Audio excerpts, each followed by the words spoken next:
Imagine your favorite teacher at school, the one who smiled at you every morning, is actually the Dark Lord, the most dangerous wizard of the century.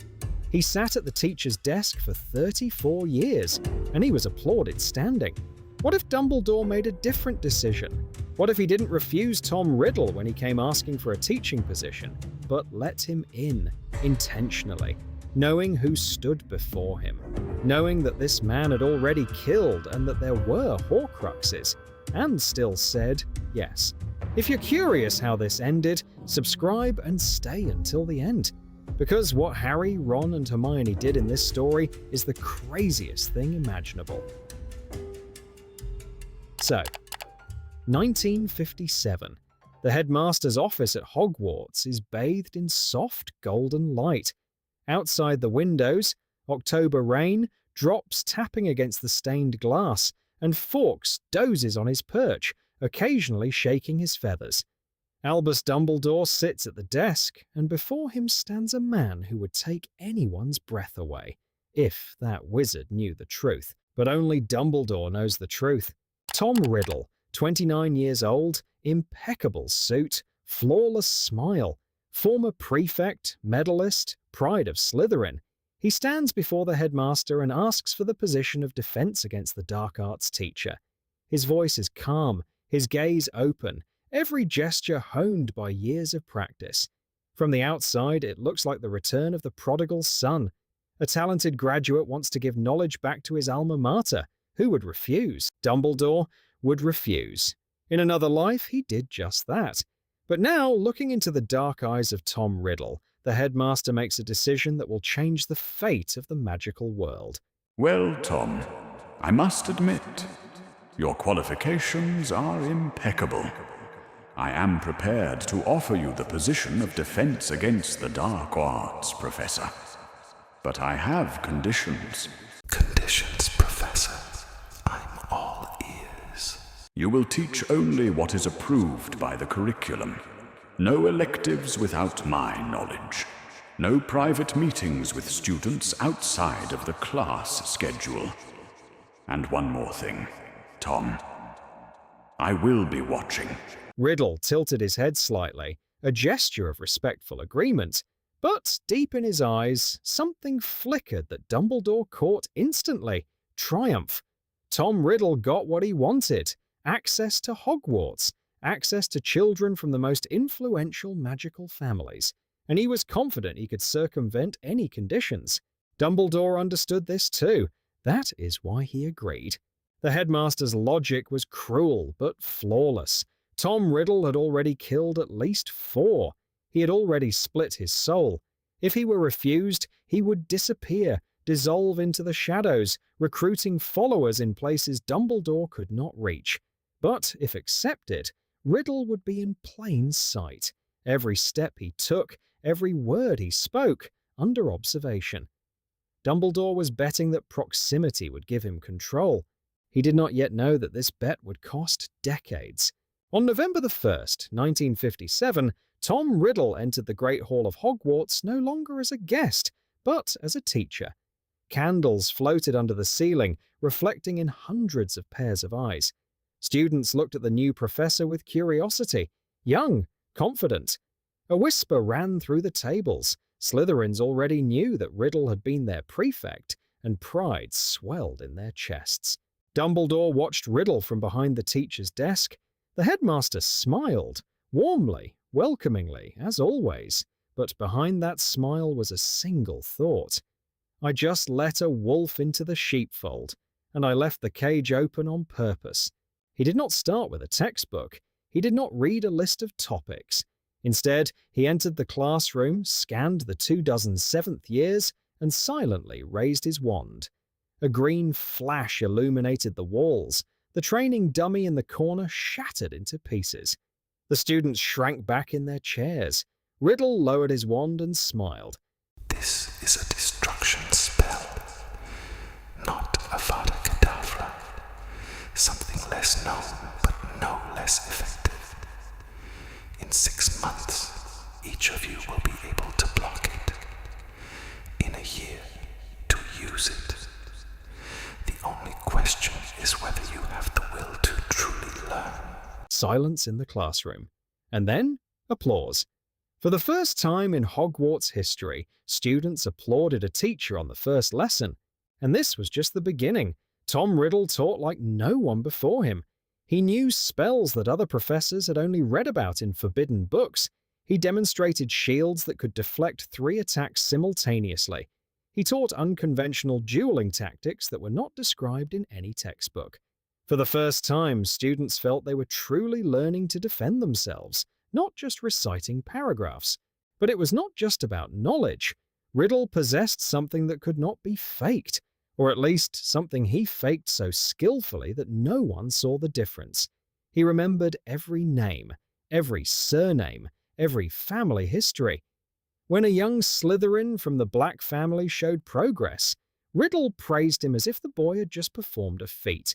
When a Gryffindor made a mistake, Riddle patiently corrected him, without humiliation, without sarcasm. The perfect teacher, the perfect mask. Among his students were those whose names would one day enter history. Young Lucius Malfoy, heir to an ancient line, ambitious and eager for recognition. Bellatrix Black, gifted, fierce, seeking someone to worship. Arthur Weasley, a red-haired Gryffindor, fascinated by muggles to a degree that purebloods considered shameful. Molly Prewett, stubborn, loud, with a sharp tongue and a warm heart. Riddle saw them all, and sorted them. Not aloud, not on paper. In his head, behind the perfect smile, he categorized the students. Useful, disposable, dangerous. Arthur Weasley fell into the last category. Too honest, too in love with muggles. Lucius Malfoy into the first. Months passed. Riddle's popularity grew like a snowball. Students fought for seats in the front rows of his class. Alumni wrote letters thanking him for the best years at school. Colleague professors shook their heads in admiration. Even Minerva McGonagall, who was usually stingy with praise, admitted that Riddle had raised the bar for teaching. I must admit, Albus, your new professor really knows his stuff. For the first time, students are passing exams without a single retake. Yes, Minerva. Tom has always known how to make an impression. Something in Dumbledore's voice made McGonagall frown, but she did not ask questions. The headmaster had his quirks, and Dumbledore watched what was happening and saw what no one else saw. He noticed how Riddle lingered his gaze on certain students, always from pureblood families, always those who craved power or recognition. He noticed how after classes, Riddle sometimes kept someone behind for a few words, in direct defiance of Dumbledore's explicit prohibition. And the headmaster made notes, waited, watched. Because removing Riddle was now impossible. In 2 years, he had become the most popular teacher in the school's history. Any attempt to dismiss him would provoke a rebellion from students, parents, the Board of Governors. Riddle had put down roots. That was what Dumbledore feared, and that was part of his plan.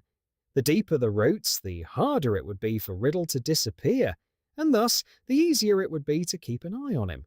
Or so Dumbledore thought. One evening, the Defense Against the Dark Arts classroom, 3rd floor. The last ray of sunset falls through the window, painting a golden stripe on the floor. Young Lucius Malfoy. He is 16, his pale hair slicked back, a silver clasp with the family crest on his robe, stands before Professor Riddle's desk. You wanted to see me, Professor? Sit down, Lucius. I've been wanting to talk to you for a long time. Not as a teacher to a student, as an equal to an equal. You understand that the world we live in is imperfect, right? That magic is the greatest gift, and those who possess it by right of blood deserve more than to hide from muggles. Lucius listened. His eyes widened, not from fear, but recognition. He heard words he had thought all his life but had never spoken aloud. Professor Riddle was not just saying what Lucius wanted to hear. He was phrasing it as if opening the boy's eyes to an obvious truth. What exactly Riddle told him that evening, we will learn later. But when Lucius Malfoy left the office, his face had changed.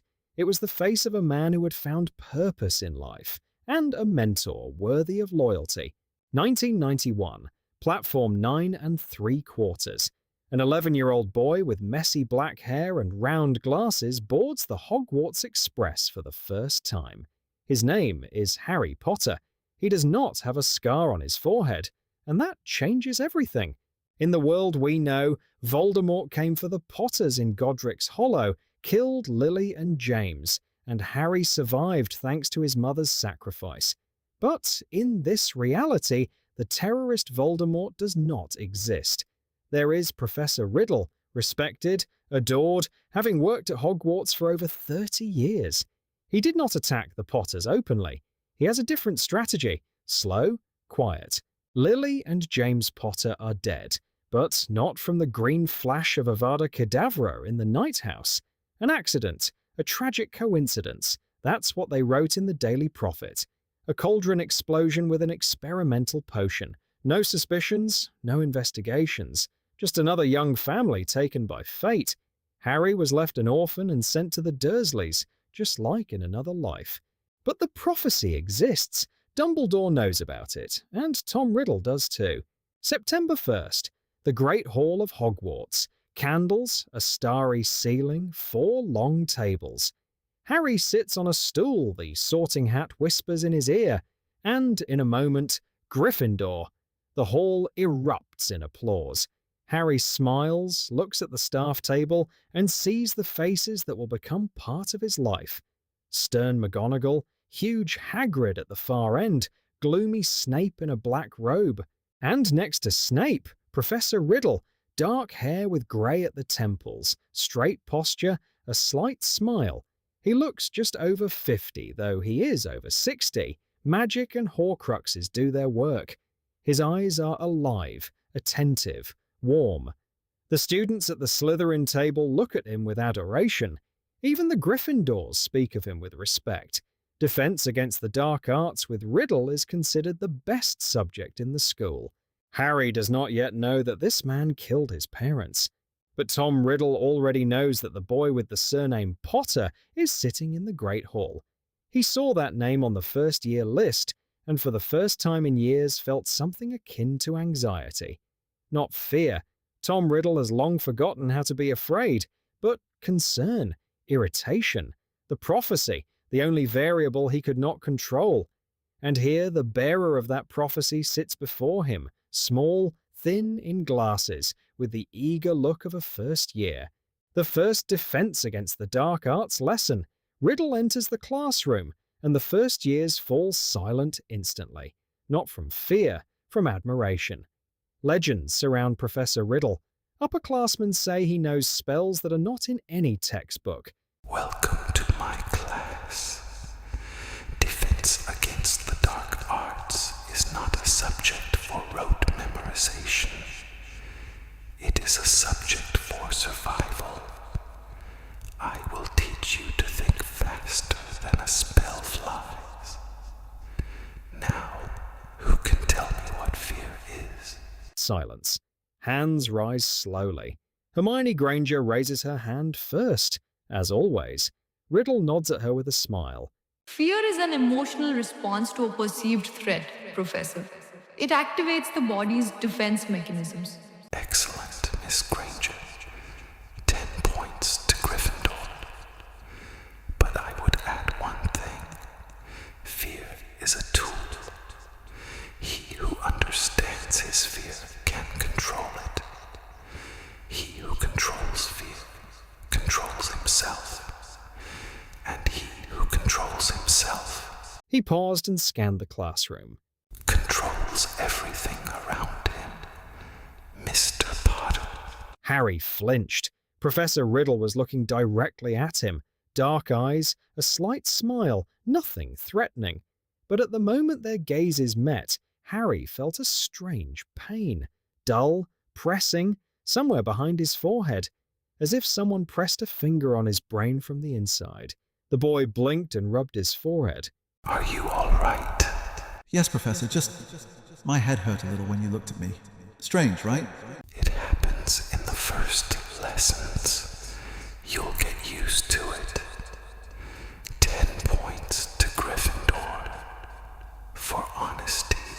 Riddle turned away and continued the lesson. Harry sat back down, still rubbing his forehead. The pain disappeared as quickly as it had come. He chalked it up to nerves, but something remained, a strange feeling that Professor Riddle was not just looking at him at that moment, but peering inside. After the lesson, Harry walked down the corridor with Ron Weasley, and the red-haired boy nudged him with his shoulder. Hey, that was the best lesson of my life. Professor Riddle is unreal. Fred and George say he teaches non-verbal spells in 6th year. Yeah, he is impressive. Just my head hurt when he looked at me. Strange, right? You probably just got nervous. Forget it. Let's go eat. I'm dying of hunger. Harry nodded and followed Ron. But somewhere deep in his mind, a seed had taken root. Tiny, formless, not yet a suspicion, just a feeling. Something was off with Professor Riddle. And in the Defense Against the Dark Arts office, Tom Riddle stood by the window, watching the first year's run to lunch.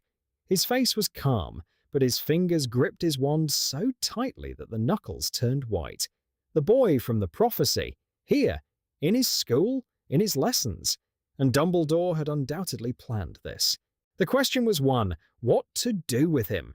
Killing, risky, Dumbledore would be watching. Ignoring, impossible, the prophecy would not disappear just because it was overlooked. There remained a third way, the most Riddle-like of all, to tame, to make the boy his student, his weapon, to turn the prophecy to his advantage. Tom Riddle smiled. It was not the smile the students saw. It was the smile of a predator who decided not to rush the prey. In the dungeons of Hogwarts, 2 floors below Riddle's office, sat a man for whom every day in this castle was torture. Severus Snape had not slept for the 2nd night. The cauldron with the sleeping potion boiled before him, but Snape was brewing it not for himself, for Madame Pomfrey, who had run out of supplies. His own insomnia was not medical, but existential. Every evening, sitting at the staff table in the Great Hall, he found himself 2 chairs away from the man who killed Lily Evans. Snape knew Tom Riddle from both sides. He was one of the first students Riddle recruited, back in the 70s when Snape was a sullen Slytherin, bullied by the Marauders and craving recognition. Riddle gave him all of that. He showed him dark spells that the professors could only dream of. He gave him a sense of belonging. He called him one of the most gifted minds of the generation. And Snape believed. He didn't just believe, he was devoted to Riddle in a way that only a lonely boy who had found a mentor for the first time could be. And then Lily died. Not from Avada Kedavra, from an accident, a cauldron explosion, a tragedy. The entire magical world mourned. Snape mourned the loudest, and only he knew that there was no accident. He saw Riddle give the order, not personally, through a chain of intermediaries, through loyal students who by that time had taken key positions in the ministry. Riddle didn't even raise his wand. He didn't need to. In 30 years of teaching, he had raised an army ready to carry out any of his commands, and none of the executors understood the full picture. Snape came to Dumbledore the day after Lily's funeral. He stood in the director's office, the very office where Dumbledore had hired Riddle 30 years ago, and spoke through clenched teeth, not raising his eyes. He killed her. You know it. I know it. And I will do whatever you say to make him pay for it. Everything. Severus, I am not asking you for revenge. I am asking you for patience and for observation. You are the only person in this castle who has seen Tom Riddle without a mask. I need your eyes. Since then, Snape became a spy. He didn't need to infiltrate the enemy camp. The enemy camp was 2 floors up the stairs. Snape taught potions, conducted lessons, deducted points from Gryffindors, grumbled at students, and observed every day. Who Riddle called after class, who lingered in the hallway, who he smiled at a little warmer than the others. Dumbledore received reports every week, a list of names, notes next to each, recruited, in process, not of interest to Riddle. Years passed and the lists grew. Former students of Riddle occupied positions in the ministry, in the Wizengamot, in newspaper editorial offices. The network was vast and completely invisible. In the autumn of 91, Snape noticed something that made him feel cold inside. Draco Malfoy, Lucius's son, 11 years old, pale, arrogant, frightened so deeply that he hid his fear behind contempt for everything and everyone. A first-year student, and Riddle had already set his sights on him. Snape saw it, saw the very signs he had once failed to recognize in his own reflection. Extra attention in class, personal comments on essays, not just grades but letters that made the boy bloom. Chance meetings in the hallway that were not chance. History was repeating itself. The father, Lucius, had been recruited at 16. Riddle decided not to wait that long for the son. Snape ascended to Dumbledore's office that same evening.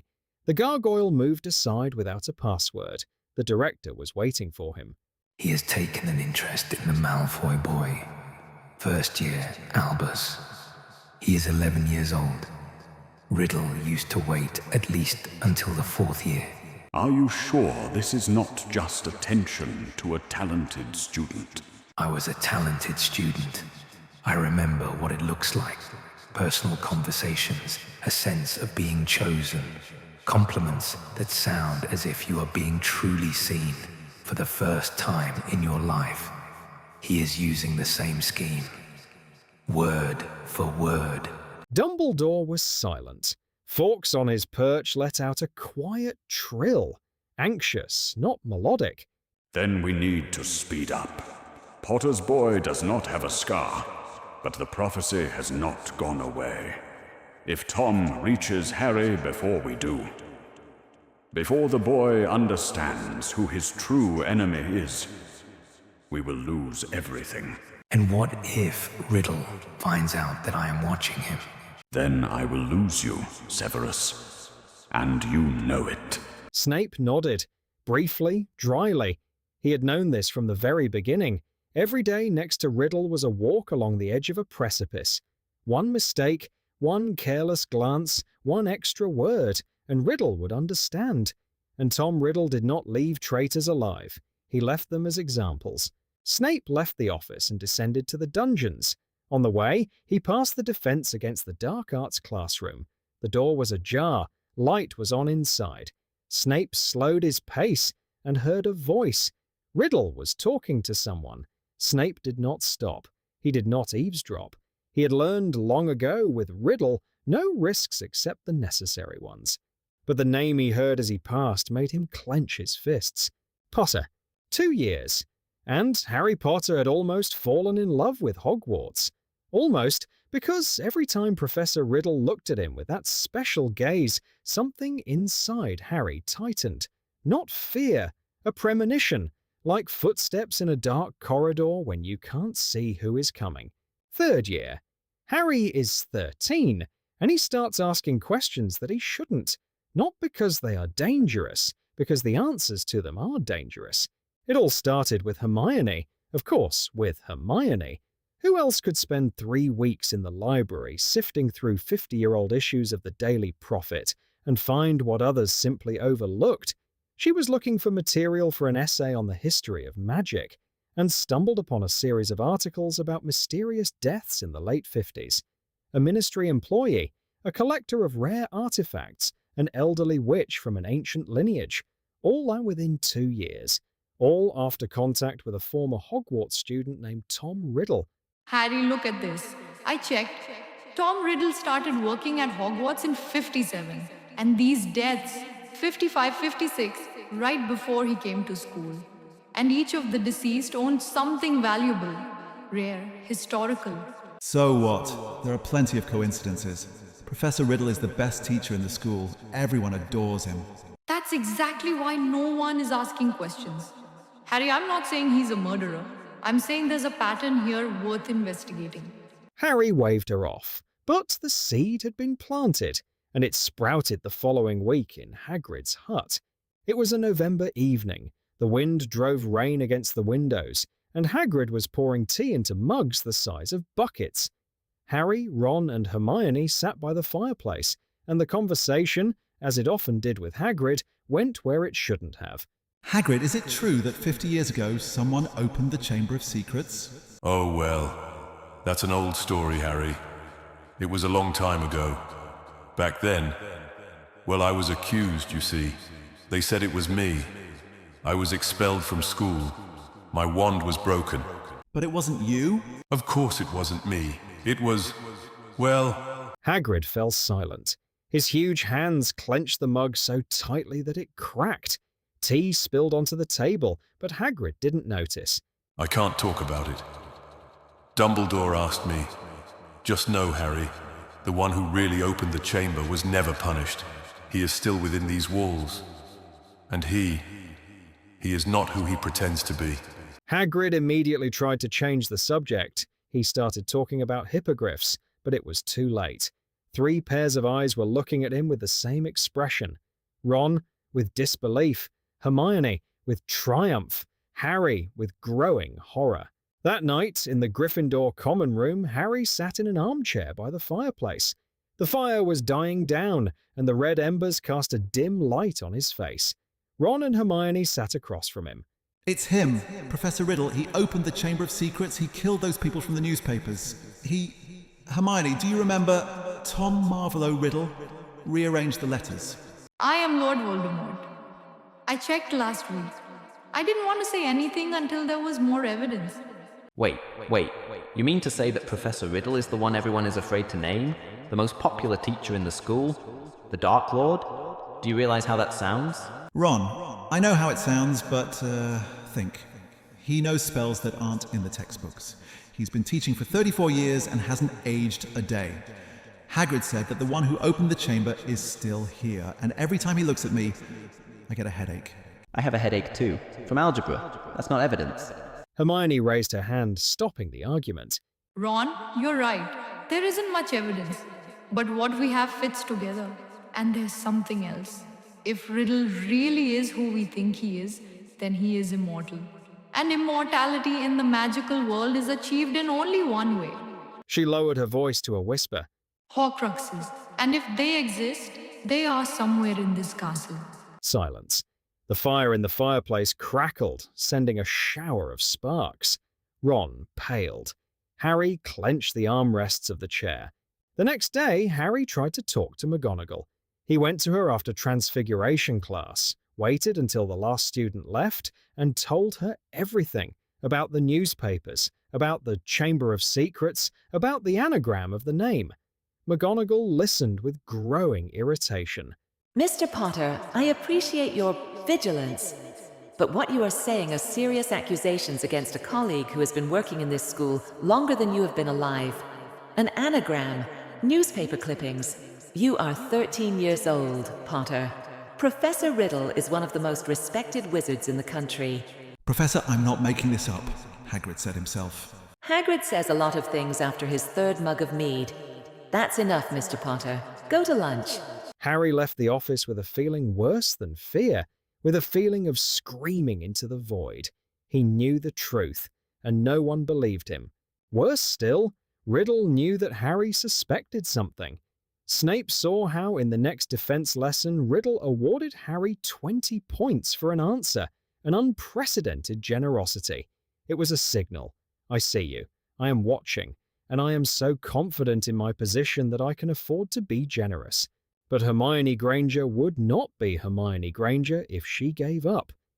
That same night, when Harry left McGonagall's office empty-handed, Hermione was sitting in the library reading a book she had retrieved from the restricted section with a forged permission slip. If he is immortal, then he has Horcruxes. And they are somewhere in this castle. We won't convince anyone. We'll find the evidence ourselves.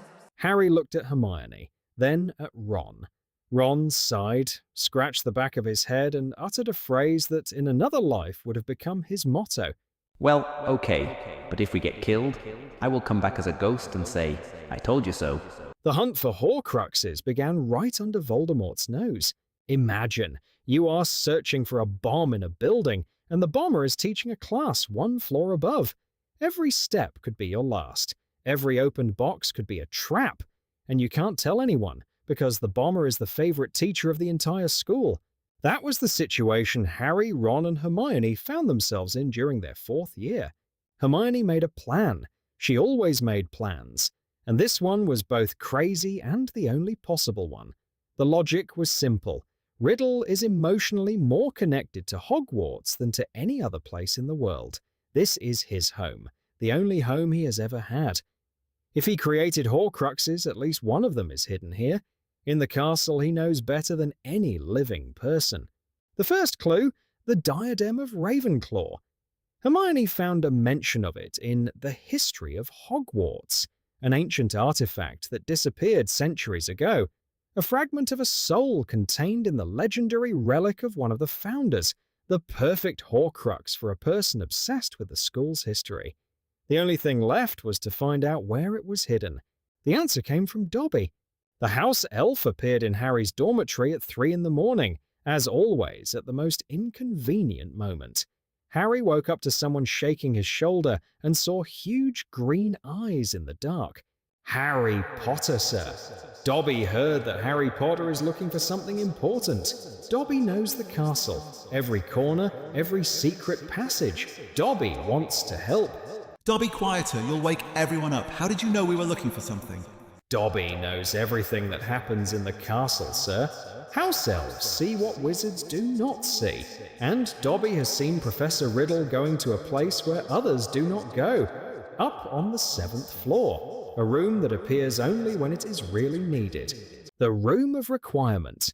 Harry and Hermione exchanged glances. Of course.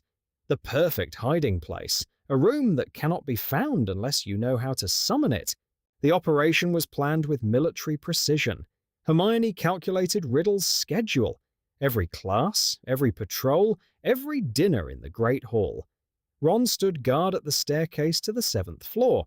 Neville Longbottom, who by the 4th year had transformed from a shy boy into a stubborn young wizard, volunteered to cover for them at the Gryffindor common room, ready to lie to any teacher that Harry and Hermione were in the hospital wing. Luna Lovegood, strange, dreamy, and fearless, agreed to distract Filch if he showed up at the wrong time. I'll just tell him I'm looking for a Raxpert. Usually, after that, people leave me alone. The first outing. 10 o'clock at night, the castle was quiet. Harry walked past the wall on the 7th floor 3 times, thinking, I need to find what is hidden. The door appeared, heavy, oak, covered in dust from centuries. Behind it opened a space the size of a cathedral, mountains of old furniture, stacks of books, broken brooms, cabinets, chests, cages, everything that students had hidden here for 1,000 years. A needle in a haystack. But Hermione had not spent a week in the library for nothing. She knew exactly what the diadem looked like. A silver circlet with a sapphire. An inscription, Wit beyond measure is man's greatest treasure. For 2 hours they rummaged through the piles. Hermione methodically combed through row by row. Harry climbed onto a cabinet and examined the top shelves. Ron relayed messages from his post at the staircase through a couple of enchanted coins that Hermione had made based on the Death Eater mark, an irony she appreciated. At 2 a.m, Harry found it. The diadem was sitting on the head of a stone bust, covered in dust, indistinguishable from a dozen other forgotten ornaments. But when Harry reached out, pain pierced his head, familiar, pressing, the same one he felt in Riddle's classes. And he realized, this is it, a piece of Voldemort's soul, in his hand. The destruction of the Horcrux is a separate story. The basilisk venom from the Chamber of Secrets. Dobby knew how to get there. The fang, soaked in poison, lay among the bones of a snake killed centuries ago. When Harry plunged it into the diadem, a scream erupted from it, inhuman, otherworldly, full of rage. The silver circlet blackened and crumbled. Somewhere in the castle, in his office, Tom Riddle flinched. An inkpot toppled over onto a first-year student's essay. Riddle pressed his hand to his chest. It felt like a needle had pierced between his ribs. A second later, the pain was gone. But the sensation remained. Something had snapped. Something that had been a part of him ceased to exist. He did not yet understand what, but he began to search. The diary, the second Horcrux, and Hermione was sure it was in Riddle's office. The craziest plan of all, to infiltrate the predator's lair while the predator was hunting. Harry volunteered to go alone. Dobby led him through a secret passage that ended behind a tapestry just 2 steps from the office door. Riddle was at dinner. Harry had 20 minutes. The defense against the dark arts classroom looked impeccable. Dark wood, rows of books, magical artifacts under glass, not a speck of dust, not a single extraneous item. Harry searched drawer after drawer and found the diary in a hidden compartment of the desk. A small black book with the name T.M. Riddle on the cover, worn, unremarkable. He stuffed the diary into his robes and dashed for the exit. In the corridor, footsteps. Harry froze around the corner, his heart racing so fast it felt like the whole castle could hear. Potter. The voice of Draco Malfoy, quiet, tense, devoid of its usual arrogance. Draco stood 5 steps away, wand in hand, his pale face illuminated by the torchlight. Draco, listen. I know what you're doing. I'm not an idiot, Potter. You're sneaking around the castle at night. You're looking for something. And it has to do with Professor Riddle. A pause. The torch on the wall crackled, casting jagged shadows on the stone walls. If you know, then you know who he really is. You know what he did to your father. To you. He uses you. My father believes in him. Your father believes in a lie, and you know it, otherwise you would have already run to Riddle. But you're standing here, and talking to me. Draco Malfoy stood still. A war raged in his eyes. Everything he had been taught since childhood against what he had seen with his own eyes. A father kneeling before a master, a mother crying at night, Bellatrix Lestrange laughing maniacally at family dinners when the talk turned to the great future. Draco did not want such a future, but to admit it would mean betraying his family. 10 seconds of silence. Draco silently lowered his wand, turned, and left. His footsteps faded at the end of the corridor. He did not run to Riddle. He did not help Harry. He did the only thing he had the courage to do. He turned away. Harry destroyed the diary that same night, and somewhere in the castle, Tom Riddle awoke from a nightmare for the first time in 30 years. On his face, in the darkness of the bedroom where no one could see him, appeared an expression that his students would not recognize. Fear. The next morning began as all mornings in Hogwarts began. Hundreds of students in the Great Hall, the clatter of plates, owls with mail, the smell of toast and pumpkin juice. Normalcy, so familiar, so fragile. Tom Riddle sat at the teacher's table. He looked as usual, straight back, a slight smile, a nod to the first year who shyly greeted him. But Snape, sitting 2 chairs away, saw what others did not. Riddle's fingers trembled slightly as he lifted his cup. The lid of his right eye twitched, once, barely noticeable. Riddle knew. He did not yet know who or how, but he felt that his Horcruxes were dying, and for the first time in decades, the ground beneath his feet shifted. Snape caught Dumbledore's gaze across the table. The headmaster nodded slightly. Today. The last defense against the dark arts lesson of Tom Riddle fell on Friday, the last class before the weekend. 5th year, Gryffindor and Slytherin together. Harry sat in the 3rd row. Riddle's diary, destroyed, blackened, lay in his bag as evidence. Ron's on the right, Hermione on the left. Neville behind them. Luna. She had come under the pretext of helping a friend from Gryffindor and sat by the wall, as if that was how it should be. Riddle entered the classroom, and Harry saw it instantly. The mask cracked, just a little, like a crack on porcelain, invisible if you didn't know where to look. But Harry knew. Riddle's eyes were not warm, they were empty. The smile, not welcoming but strained. He scanned the classroom like a predator scans a herd, looking for a weak link. Today, we will talk about betrayal. Riddle's voice sounded even, but each word fell into the silence like a stone into a well. Betrayal is the most dangerous weapon in a dark wizard's arsenal. Not spells, not curses. Betrayal. Because it destroys from within.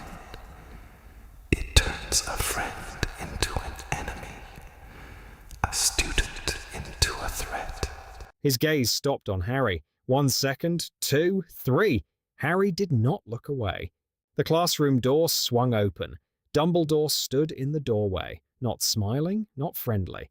Dumbledore as few had seen him, straight as a blade, eyes burning with blue fire.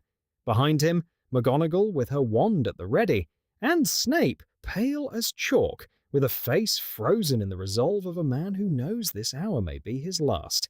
Tom, enough. 1 word, 2 syllables, and 34 years of pretense ended in an instant. Silence. The students froze. They did not understand what was happening. Professor Riddle stood at the board, the headmaster at the door, and between them hung a tension that thickened the air like honey.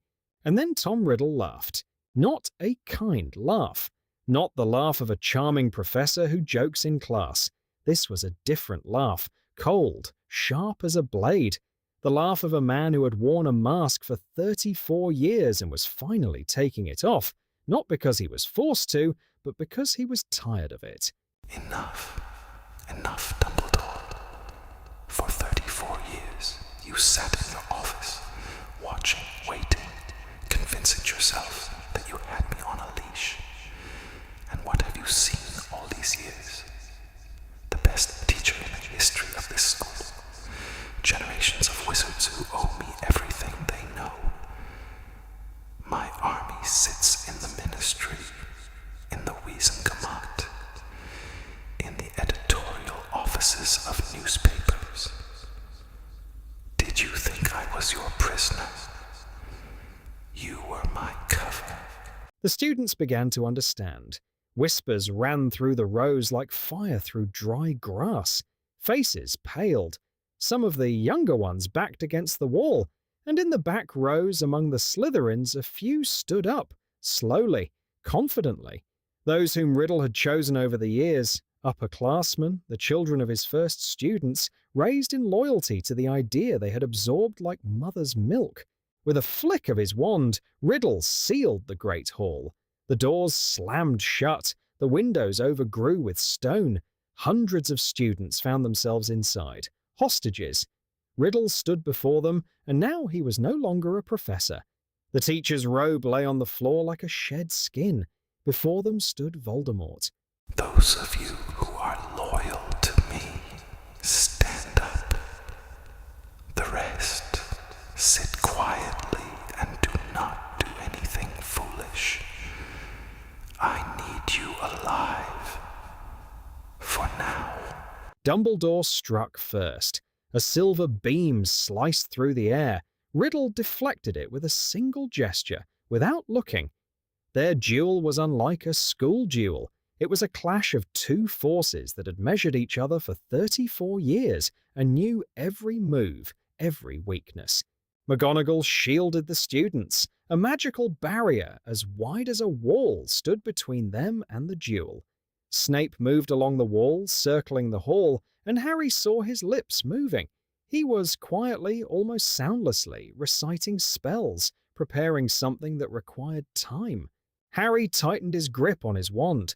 In his bag lay the last fragments of what had once been Tom Riddle's diary, but there was still one more Horcrux, the last one, and Hermione, pale but with a clear gaze, leaned close to his ear. The ring on his hand. Do you see? The stone in the setting. That's it, Harry, the last one. Marvolo Gaunt's ring, a family heirloom that Riddle had worn openly, in plain sight, for 34 years. No one suspected. The perfect hiding place, one that everyone sees and no one notices. Snape acted first. He stepped out of the shadows, black cloak, pale face, wand aimed at the man to whom he had once sworn loyalty. Riddle turned, and recognition flickered in his eyes. Not surprise, he knew. He had always known. Severus, my most faithful student, my most talented traitor.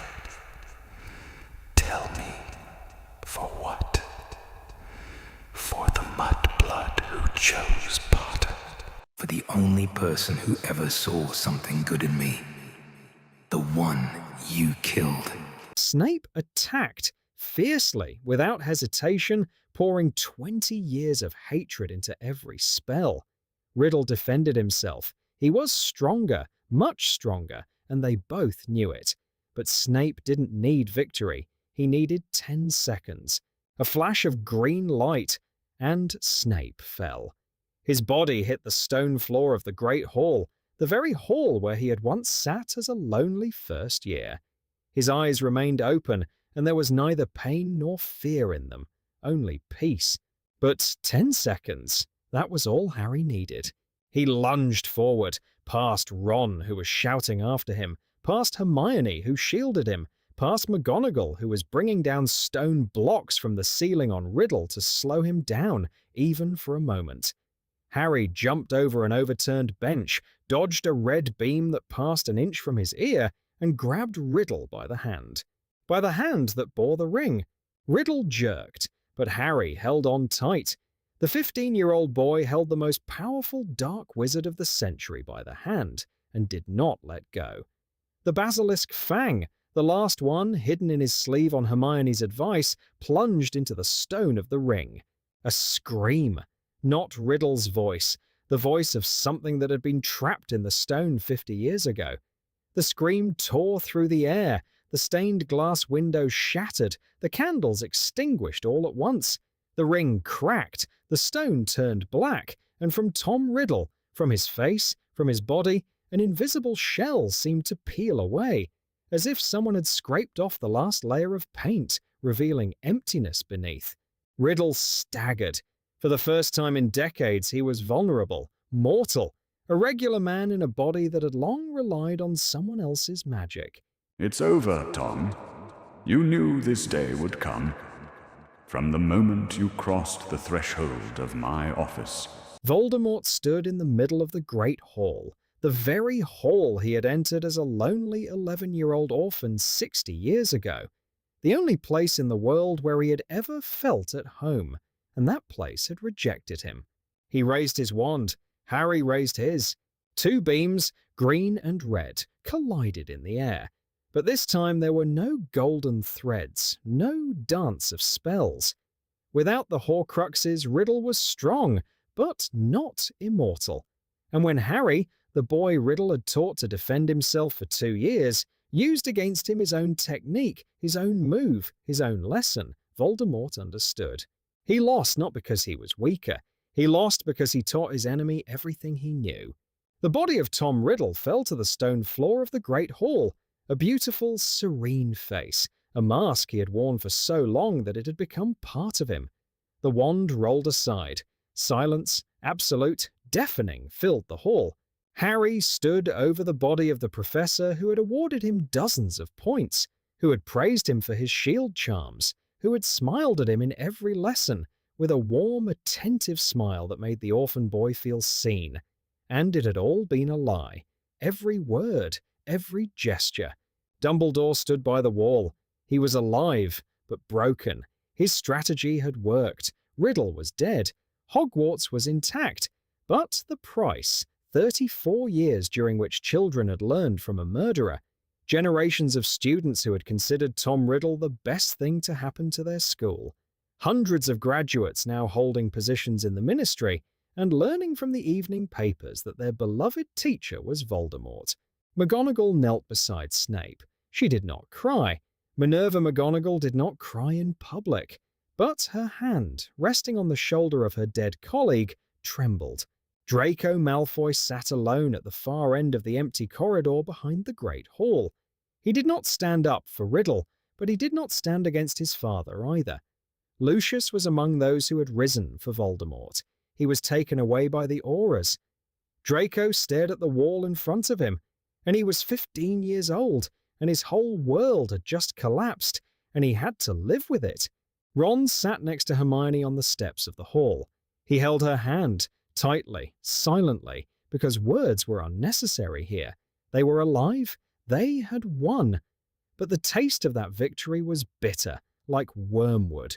Hogwarts stood, ancient, stone, unyielding, but it would have to be rebuilt. Not the walls. They weren't even scratched. rebuild trust. Every student, every teacher, every parent would ask themselves the same question: how could we not see? For 34 years, a murderer had sat at the teacher's table, and we applauded him. The empty defense against the dark arts classroom. Sunlight falls through the window, casting a golden rectangle on the floor. The desk is clean, the shelves are empty, the books are put away. On the door, a plaque. The name is erased, just an empty brass plate that once bore the inscription Professor T.M. Riddle. Now there is nothing. And this is perhaps the scariest part of this story. Not the final battle, not Snape's death. The empty plaque on the door, because it means that the most dangerous Voldemort is the one you love, the one you trust, the one who stands at the board and teaches your children, and you thank him for it. If this video made you think, like and subscribe to the channel. And in the comments, write, what would you do in Dumbledore's place? Let the wolf in or close the door?